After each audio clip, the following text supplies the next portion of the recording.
नमस्कार. आपण पाहत आहात बहुजन आवाज न्यूज चॅनल. बार्शी तालुक्यातील इंडियन रेड क्रॉस सोसायटी उपशाखा बार्शी बदिरमुख विद्यालयात 77वा प्रजासत्ताक दिन मोठ्या उत्साहात संपन्न झाला. यावेळी संस्थेचे सचिव संतोष सूर्यवंशी, उपाध्यक्ष अशोक ढाळे तसेच प्रमुख पाहुणे मयुरी बंडेवार, अलका बंडेवार, अमृता गुंडेवार, निलिमा रायचूरकर, सीमा मनगिरे, सुनीता बुगडे, सुहासिनी क्षीरसागर, सीमा जवेरी, श्रद्धा रायचूरकर, राजश्री महाजन उपस्थित होते. तसेच विद्यार्थ्यांचे पालक संतोष खटके, लिमराज भोजने, दिलीप जगताप व सेवानिवृत्त कला शिक्षक उमाकांत बुगडे, राजू घोलप, प्रशांत बुडूक, मनोज नांदेडकर, दत्तात्रय चव्हाण यांची उपस्थिती होती. आलेल्या पाहुण्यांचे विद्यार्थ्यांच्या हस्ते पुष्पगुच्छ देऊन स्वागत करण्यात आले. या प्रसंगी पाहुण्यांच्या हस्ते ध्वजारोहण करण्यात आले. यावेळी राष्ट्रगीत, राज्यगीत गाऊन भारताचे संविधान वाचन करण्यात आले. यावेळी विद्यार्थ्यांनी सामूहिक कवायत प्रकार सादर केले. मयुरी बंडेवार, अलका बंडेवार, सुहासिनी क्षीरसागर यांनी विद्यार्थ्यांना स्वइच्छेने गणवेश वाटप केले. सीमा मनगिरे, सुनीता बुगडे यांनी पूजा शिंदे व अजय पवार या विद्यार्थ्यांना स्वखुशीने ड्रेस वाटप केले. या प्रसंगी पाहुण्यांनी व कार्यक्रमाचे अध्यक्ष प्रताप अण्णा जगदाळे, अशोक ढाळे यांनी मनोगत व्यक्त केले.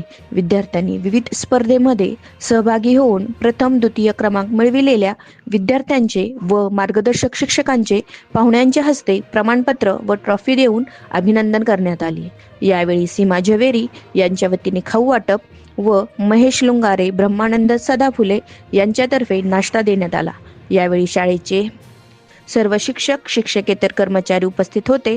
कार्यक्रमाचे सूत्रसंचालन मंजुषा काटकर, प्रस्तावना सपना डोंगरवार, पाहुण्यांची ओळख शाळेचे मुख्याध्यापक चंद्रकांत मुळे व आभार प्रदर्शन सुषमा जाधव यांनी केले. कार्यक्रमाची सांगता वंदे मातरम या गीताने करण्यात आली. धन्यवाद.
ताज्या घडामोडी जाणून घेण्यासाठी आजच बहुजन आवाज न्यूज चॅनलला लाईक, शेअर आणि सबस्क्राईब करा.